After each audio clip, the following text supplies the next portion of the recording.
شکر کسے کہتے ہیں؟ شکر اصل میں ایک جذبہ ہے کہ جو کسی کے ساتھ اگر کسی نے خیر کیا ہو، بھلائی کی ہو، احسان کیا ہو، کسی تکلیف سے اس کو بچایا ہو، چھٹکارا دلایا ہو، تو ایک جذبہ پیدا ہوتا ہے انسان کے قلب کی گہرائی سے.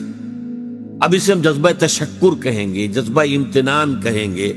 یہ قلب کی گہرائی سے ابھرتا ہے اور پھر زبان پر بھی آتا ہے. آپ کا شکریہ، میں آپ کا شکریہ ادا کرتا ہوں. یہ شکر جو ہے در حقیقت یہ فطرت کی صحت کی علامت ہے. اگر فطرت صحیح ہے تو شکر لازماً ہوگا، اور اگر شکر نہیں ہے تو معلوم ہوا کہ فطرت مسخ ہو چکی ہے. آپ کے ساتھ کسی نے بھلائی کی اور آپ کے اندر یہ جذبہ بھی پیدا نہیں ہوا. یہ تو حیوانات تک کے اندر ہے. آپ کسی پیاسے جانور کے سامنے پانی رکھیے، کوئی بکری ہو، کوئی اور ہو، کوئی گائے ہو، پیاسا ہو، بندھا ہوا ہے، وہ تو ادھر ادھر دوڑ کر اپنی پیاس پوری نہیں کر سکتا. بالٹی میں پانی رکھ دیجیے، وہ پی کر پھر وہ آنکھیں اٹھا کر آپ کو دیکھے گا. وہ جانور تو اس کی آنکھوں کے اندر سے آپ کو جذبہ تشکر چھلکتا ہوا نظر آئے. اسی معنی میں عجیب بات یہ ہے، عین کہتے ہیں آنکھ کو، اور عین کہتے ہیں چشمے کو بھی. عرب کہتے تھے عین شکرا، وہ چشمہ جس میں سے پانی خود بخود ابل رہا ہو، نکل رہا ہو، نیچے سے زمین سے ابلتا ہو، عین شکرا. اور دابۃ شکور کہتے تھے ایسے حیوان کو. آپ کے ہاں کو گائے ہے، بھینس ہے، بندھی ہوئی ہے، آپ اس کی ٹہل سیوا کر رہے ہیں، اچھی خوراک دے رہے ہیں، غذا دے رہے ہیں، نہلاتے بھی ہیں گائے بھینس کو، تو پھر اس کا ظہور اس کے بدن پر ہونا چاہیے، اس پہ فربہی آنی چاہیے. تو اس کو کہیں گے دابۃ شکور.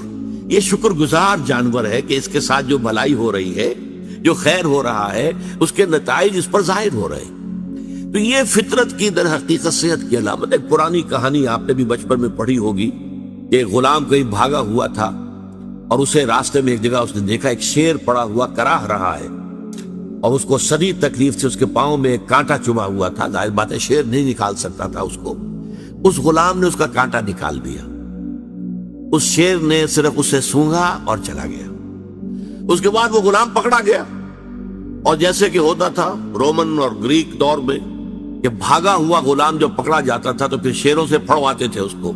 ان کے جو بڑے وہ ہوتے تھے، تو یہ اسٹیڈیمز بنے ہوئے ہوتے تھے، اس میں آ کر جو ہے اس غلام کو چھوڑ دیا، اور پھر بھوکا شیر جو ہے وہ پنجرے میں سے نکالا تاکہ وہ اس کو بھمبوڑے اور ختم کرے. تو اس نوجوان کو، اس غلام کو بھی پھینکا گیا. اس کے بعد جو شیر کا پنجرا کھولا تو شیر آیا، اس نے سونگا اور اس کو چھوڑ کر علیحدہ بیٹھ گیا.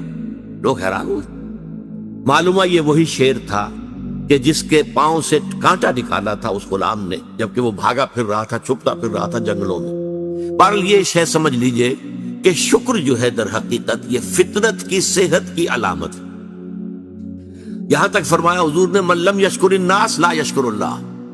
یہ شکر ایسی شے ہے جو انسانوں کا شکر گزار نہیں ہے، وہ کبھی اللہ کا شکر گزار بھی نہیں ہو سکتا. فطرت مسخ ہو چکی ہے. کسی نے آپ کے ساتھ بھلائی کی اور آپ کے اندر سے وہ جذبہ تشکر ابھرا ہی نہیں. معلوم ہے فطرت کے سوتے خشک ہو چکے ہیں. وہ کنواں جس کے اندر لانے والے پانی کے سوتے خشک ہو چکے ہیں، پانی کہاں رہے گا اس میں؟ تو خالی کنواں ہے. تمہاری بھی فطرت جو ہے خالی ہو چکی ہے، اور تمہارے اندر وہ جو جذبہ تشکر موجود نہیں ہے، تو گویا کہ فطرت کے سوتے خشک ہو چکے. اب اصل بات کیا ہے؟ اس فطرت کے بعد اصل منعم کو پہچاننا. اب دیکھیے اس کو بھی ذرا غور سے سنیے میری بات کو. بچپن میں ہر بچہ یہ سمجھتا ہے کہ میرے حفاظت کرنے والے، میری ضروریات پوری کرنے والے، میری تکلیف پر تڑپ اٹھنے والے میرے والدین ہیں. اس سے آگے کا اسے بھی پتہ نہیں ہے، احساس نہیں ہے. لہذا جذبہ شکر جو ہے وہ والدین کی ذات کے ساتھ مرتکز ہو جاتا. اس سے ذرا آگے بڑھا، معلوم نہیں میرا کنبہ ہے، میرے چچا ہیں، میرے ماموں ہیں، میرے فلاں ہیں، میرے کنبے قبیلے کے لوگ ہیں، میری قوم ہے، میرا وطن ہے. یہ سب در حقیقت میرے محافظ بھی ہیں، میرے مددگار بھی ہیں، اور میری ضرورتیں پوری کرتے ہیں. یہ جذبہ تشکر اب پھیل رہا ہے والدین سے، اپنے خاندان، قبیلے، قوم. اس کے بعد محسوس ہوتا ہے یہ سائنس کی انتہا ہے کہ یہ سارے عناصر فطرت مجھے پال رہے ہیں. سورج کی حرارت نہ ہو تو فصلیں کیسے پکے؟ سورج کی حرارت نہ ہو تو یہ ہوا، یہ بادل کیسے اٹھے، وہ سمندروں سے بخارات؟ ہوائیں نہ چلے تو یہ کیسے جو ہے بادل یہاں تک آئے اور بارش برسے اور پھر میرے لیے گندم جو ہے وہ پیدا ہو. یہ تو کائنات پوری مجھے پال رہی ہے. اور اس میں سب سے بڑی شے جو ہے، یہ سائنس کا یوں سمجھ لیجیے کمال ہے، سب سے بڑی شے سورج ہے. اس لیے کہ یہ بھی کہنا ہے کہ زمین سورج ہی سے ٹوٹا ہوا ایک ٹکڑا ہے، اسی سے سپلنٹر ایک علیحدہ ہوا اور اس کے گرد گھومنا شروع کر دیا. واللہ عالم، یہ علیحدہ بحث ہے، یہ کاسمولوجی کی بحث ہے.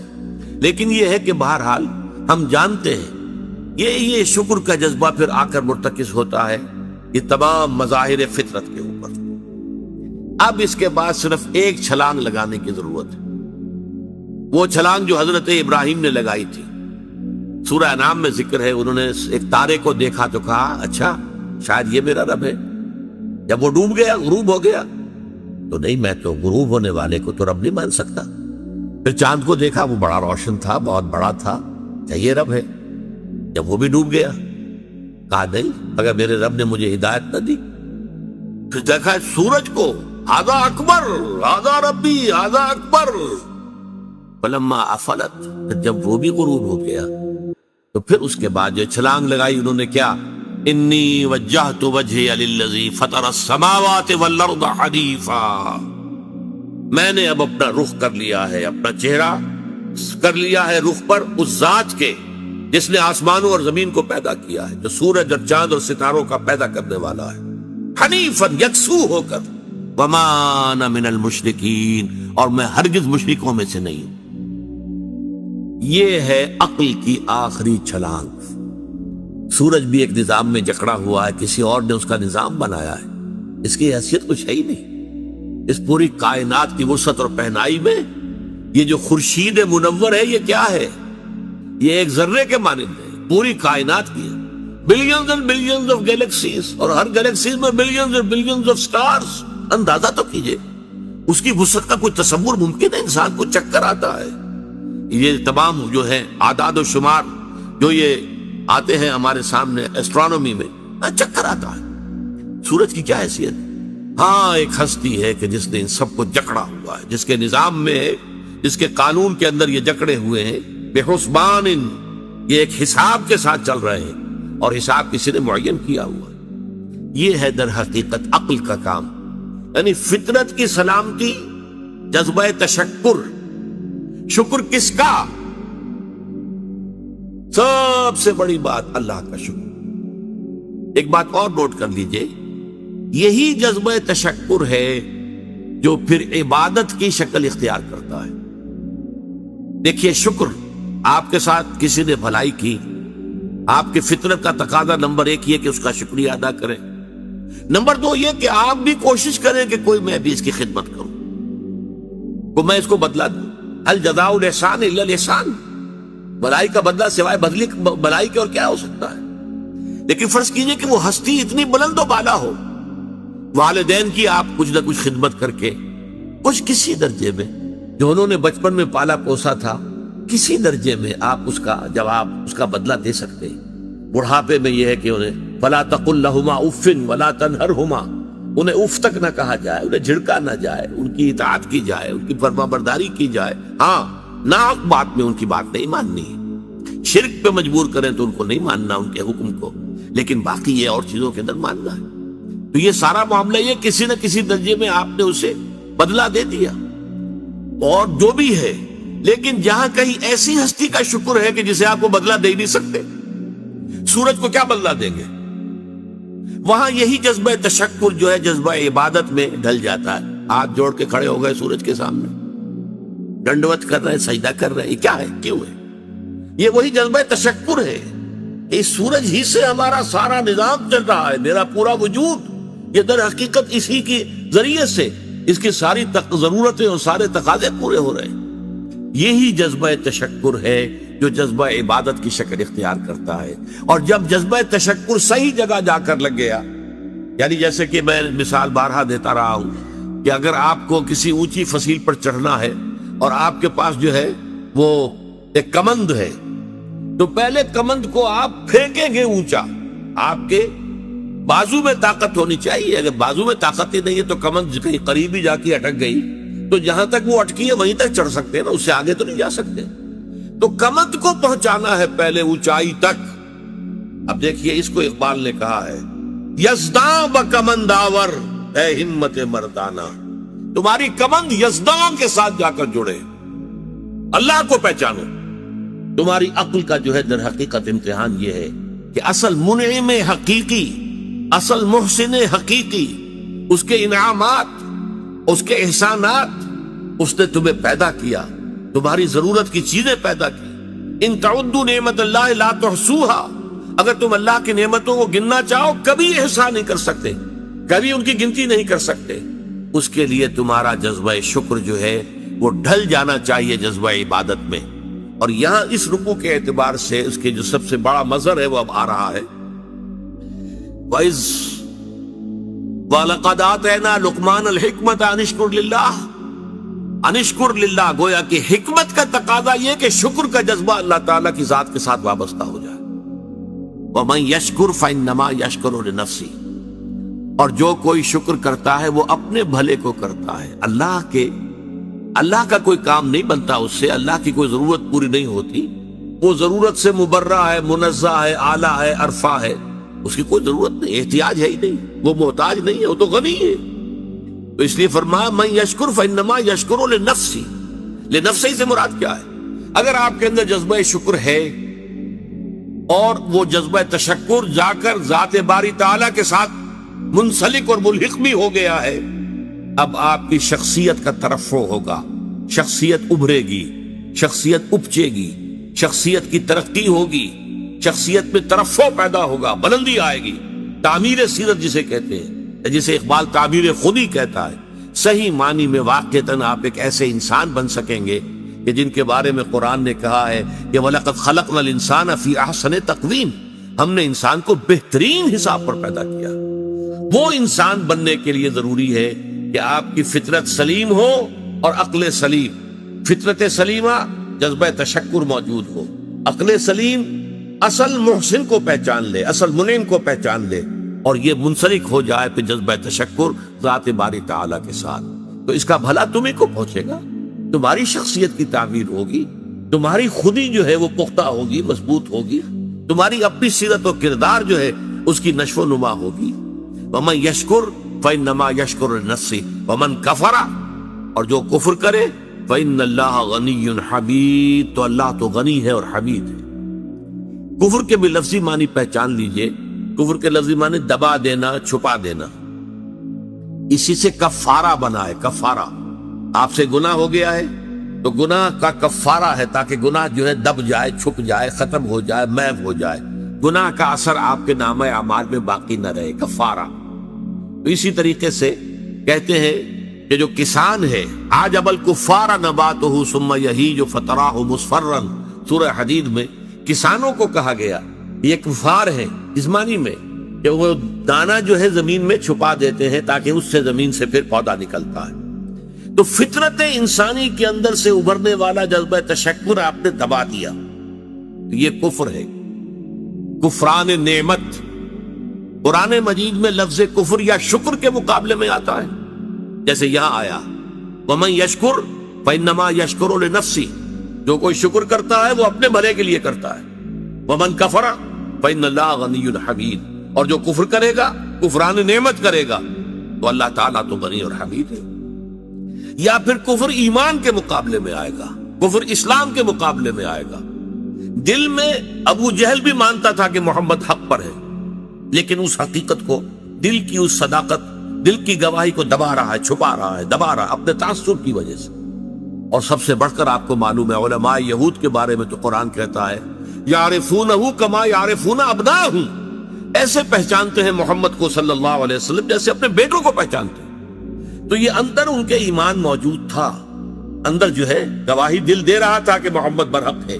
یہی ہے وہ آخری رسول اور آخری نبی جن کی پیشن گوئی کی تھی موسیٰ نے بھی اور عیسیٰ نے بھی علیہم الصلوۃ والسلام. لیکن اپنے قلب و ذہن کی ان گواہیوں کو چھپایا انہوں نے.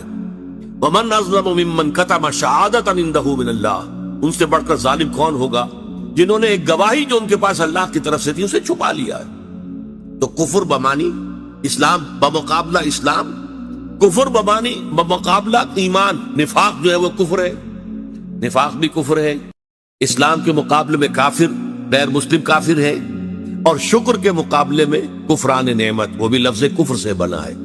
اسی میں آیا ہے لئن شکرتم لازیدنکم ولئن کفرتم ان عذابی لشدید، اگر تم شکر کرو گے تو ہم اور دیں گے، اور بڑھا کر دیں گے، لیکن اگر تم نے کفران نعمت کی روش اختیار کی تو پھر ہمارا عذاب بھی بہت سخت۔ ومن کفر فإن اللہ غنی حمید، غنی جس کی کوئی احتیاج نہ ہو، بے نیاز، غنی عن العالمین، تمام جہانوں سے بے نیاز۔ حمید فعیل کے وزن پر، اور یہ حامد اور محمود دونوں سے ہو سکتا ہے۔ فعیل جو ہے صفت مشبہ، وہ اس میں فاعل اور اس میں مفعول دونوں سے ہو سکتی ہے۔ یہاں مفعول سے ہے، محمود سے حمید بنائے۔ آپ اپنی ذات میں خود بخود ستودہ صفات، ایک خیر اور خوبی وہ ہوتی ہے جسے آپ ظاہر کریں، بیان کریں۔ ایک خیر اور خوبی اور حسن اور جمال اور کمال ایسا ہے کہ اسے بیان کرنے کی حاجت ہی نہیں، از خود روشن۔ آفتاب آمد، دلیل آفتاب، جب سورج طلوع ہو گیا تو وہ اپنے وجود پر خود دلیل ہے، اسے کسی دلیل سے ثابت کرنے کی ضرورت نہیں ہے۔ تو حاجت مشاطہ نیست، صورت دل آرام را۔ بعض شکلیں اتنی خوبصورت ہوتی ہیں، انہیں کسی میک اپ کی ضرورت ہی نہیں ہوتی، میک اپ سے ان کو آپ بگاڑ دیں گے۔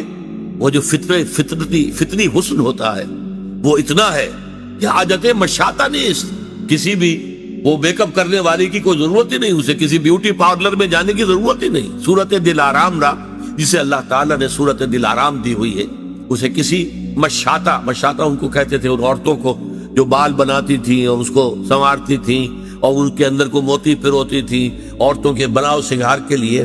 تو اگر کوئی عورت خود حسین ہے تو اسے کسی مشاطہ کی ضرورت نہیں۔ تو اللہ تعالیٰ اتنا حسین ہے، اس کا جلال و کمال اتنا از خود ہویدہ ہے کہ اسے کسی کے حمد کی حاجت نہیں۔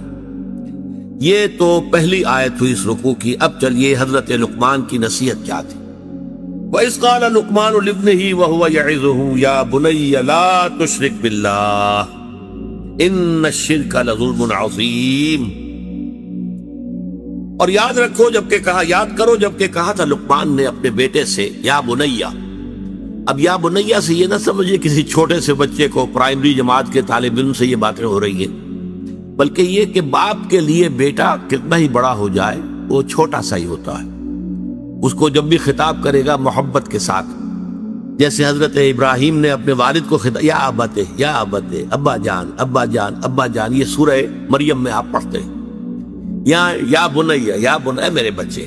اس لیے کہ ظاہر بات ہے کہ باپ کے لیے اولاد وہ بچوں ہی کے مانند ہوتی ہے، چاہے وہ خود کتنی بڑی ہو چکی ہے۔ عام طور پر گمان یہی، اور میرا گمان غالب ہے، کہ یہ موت کے وقت کی وصیت ہے۔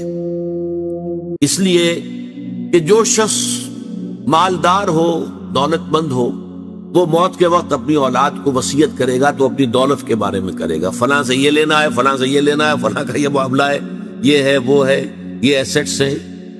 لیکن ایک حکیم اور دانا انسان کی اصل دولت اس کی دانائی ہے۔ جیسے اقبال نے کہا، میرے قافلے میں لٹا دے اسے، لٹا دے ٹھکانے لگا دے اسے، جو میری حکمت ہے کہ میرا نور بصیرت عام کر دے، الہی آرزو میری یہی ہے، میرا نور بصیرت عام کر دے۔ تو جو کسی حکیم انسان کو اللہ تعالیٰ نے حکمت اور دانائی عطا کی، اس کی پونجی، اس کی دولت، اس کی حکمت ہی ہے، تو وہ اپنی اس حکمت کو ٹرانسفر کر رہے ہیں انتقال کے وقت اپنے بیٹے کو، اپنی اگلی نسل کو۔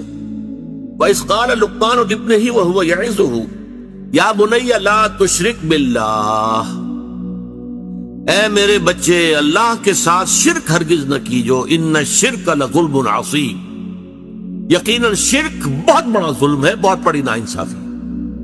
پہلی بات تو یہ سمجھیے کہ شرک کہتے کسے ہیں؟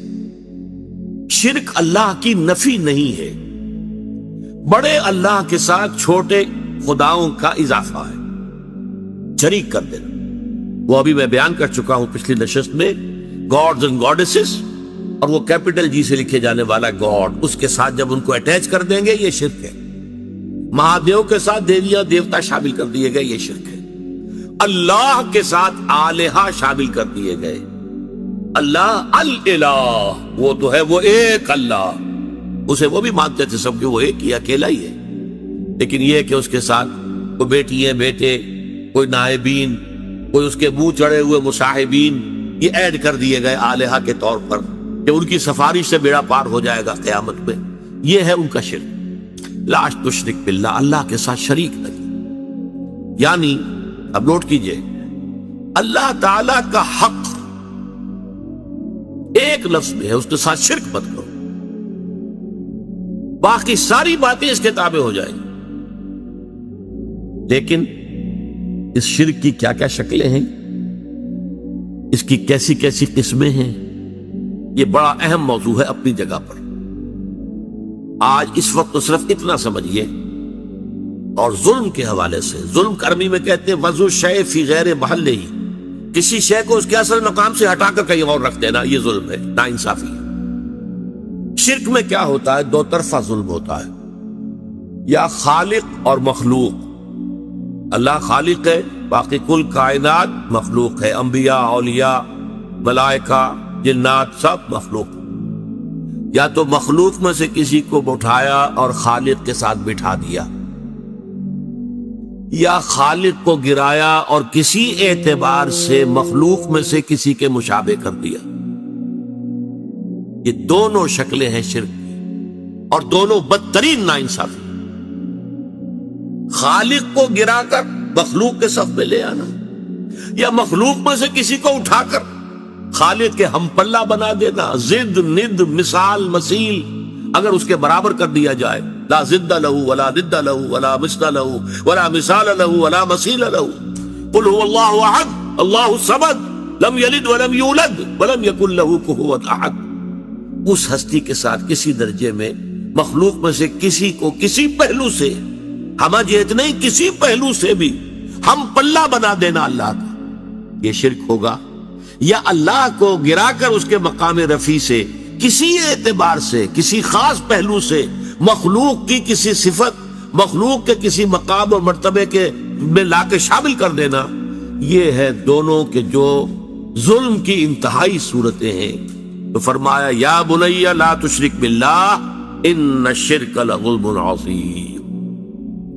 جیسے ہمارا جو دوسرا سبق تھا آیا بر، حضور نے ایک حدیث میں اس کو کوٹ کیا تھا. میں نے آپ کو بتایا تھا کہ اس میں وَآتَ الْمَالَ عَلَىٰ حُبِّهِ ذَوِي الْقُرْبَىٰ وَالْيَتَامَىٰ وَالْمَسَاكِينَ وَابْنَ السَّبِيلِ وَالسَّائِلِينَ وَفِي الرِّقَابِ. اس کے بعد پھر مستقل آیا وَآتَ الزَّكَاةَ، زکوٰۃ علیحدہ ہے، وہ علیحدہ ہے. اور حضور نے دلیل دی ان فی المال لحقا سوى الزکاة. لوگوں یہ نہ سمجھنا کہ مال میں بس زکوٰۃ دے دی تو سارا حق جو ہے ادا ہو گیا، نہیں، زکوٰۃ کے سوا بھی ہے. اور یہاں یہ آیت پڑھی وَآتَ الْمَالَ عَلَىٰ حُبِّهِ ذَوِي الْقُرْبَىٰ وَالْيَتَامَىٰ وَالْمَسَاكِينَ وَابْنَ السَّبِيلِ وَالسَّائِلِينَ وَفِي الرِّقَابِ وَأَقَامَ الصَّلَاةَ وَآتَى الزَّكَاةَ. آتا زکوٰۃ تو علیحدہ ہے. اسی طرح اس آیت کو بھی حضور نے کوٹ کیا. سورہ انعام میں ایک آیت نازل ہوئی اَيُّ الْفَرِيقَيْنِ أَحَقُّ بِالْأَمْنِ إِن كُنتُمْ تَعْلَمُونَ. لوگوں سوچو، مشرک اور موحد، ایک خدا کو ماننے والے اور ایک خدا کے ساتھ چھوٹے خداؤں کو ماننے والے، ان دونوں میں سے امن کا زیادہ مستحق کون ہے؟ پھر خود ہی جواب دیا اَيُّ الْفَرِيقَيْنِ أَحَقُّ بِالْأَمْنِ إِن كُنتُمْ تَعْلَمُونَ الَّذِينَ آمَنُوا وَلَمْ يَلْبِسُوا إِيمَانَهُمْ بِظُلْمٍ أُولَٰئِكَ لَهُمُ الْأَمْنُ وَهُمْ مُهْتَدُونَ. وہ لوگ کہ جو ایمان لائے اور انہوں نے اپنے ایمان میں کسی ظلم کی آمیزش شامل نہیں ہونے دی، وہ ہے جن کے لیے امن ہے اور وہی ہوں گے ہدایت یافتہ. صحابہ گھبرا گئے. حضور ایسا کون شخص ہوگا کہ جو کوئی ظلم نہ کرے سرے سے؟ تو معلوم ہوا کہ کوئی بھی اس معیار پر، اس پیمانے پر تو پورا نہیں اتر سکے گا. الذین آمنوا ولم یلبسوا ایمانہم بظلم. حضور نے فرمایا نہیں، یہاں ظلم سے مراد شرک ہے. اور پھر یہ آیت پڑھی وَإِذْ قَالَ لُقْمَانُ لِابْنِهِ وَهُوَ يَعِظُهُ يَا بُنَيَّ لَا تُشْرِكْ بِاللَّهِ إِنَّ الشِّرْكَ لَظُلْمٌ عَظِيمٌ. تو سورہ انعام کی ان آیات میں ظلم سے مراد شرک. اب آگے چلیے، دیکھیے شکر، اس کا لازمی تقاضا ہے ادائے حقوق. والدین نے آپ کے ساتھ نیکی کی ہے، والدین کے ساتھ حسن سلوک ہونا چاہیے. اللہ آپ کا خالق ہے، مالک ہے، پروردگار ہے، اس کا شکر ادا کیجئے، زبان سے بھی ادا کیجئے الحمدللہ رب العالمین. اور پھر یہ ہے کہ اس کے شکر کی، اس کا جو حق ادا کرنا ہے، اس کی نعمتوں کا صحیح اس کی مرضی کے مطابق استعمال کر کے حق ادا کیجئے. تو ادائے حقوق میں اللہ کا تو حق ایک آ گیا اور وہ بہت ہے، ہاتھی کے پاؤں میں سب کے پاؤں، شرک مت کرو۔ البتہ اس کی اصل حقیقت جو گمبھیرتا جو ہے اس کی، وہ آپ پر واضح ہوگی جب میں مستقل جو ہے 2 نشستوں میں اس مضمون کو بیان کروں گا۔ ابھی یہ ہم سبق جو ہے مکمل کر لیں، لیکن اس کے بعد تفصیل سے گفتگو ہوگی کہ شرک کی اقسام کیا ہے۔ ورنہ یہ کہ ہم سمجھتے ہیں کہ ہم تو شرک سے پاک ہیں، لیکن نہ معلوم کیسے کیسے شرک یہ ہیں۔ اگرچہ بت ہیں جماعت کی آستینوں میں، مجھے ہے حکم ازاں لا الہ الا اللہ، اور تیرا دل تو ہے صنم آشنا، تجھے کیا ملے گا نماز میں۔ تو دلوں کے اندر اگر بت خانے آباد ہوں تو آدمی جو ہے وہ اپنے آپ کو سمجھ بیٹھتا ہے میں موحد ہوں، تو وہ تو موضوع ایک علیحدہ ہے۔ لیکن یہاں نوٹ کر لیجئے کہ اللہ کا حق بس ایک کافی ہے۔ اگر آپ مشرک نہیں ہیں تو اللہ کا خدا ہو گیا۔ چنانچہ آپ دیکھیں کہ قرآن میں حضرت ابراہیم کا جہاں ذکر آتا ہے وَمَا كَانَ مِنَ الْمُشْرِكِينَ، گویا کہ آخری سند، آخری سرٹیفکیٹ، آخری ٹیسٹیمونیل جو دی گئی کیا ہے؟ وہ مشرک نہیں، ہر نوع کے شرک سے پاک اور مبرہ اور منزہ وہ ذات تھی حضرت ابراہیم علیہ السلام۔ اس لیے وہ امام الناس بنائے گئے، ابو الانبیاء بنائے گئے، خلیل اللہ بنائے گئے۔ وَاتَّخَذَ اللَّهُ إِبْرَاهِيمَ خَلِيلًا۔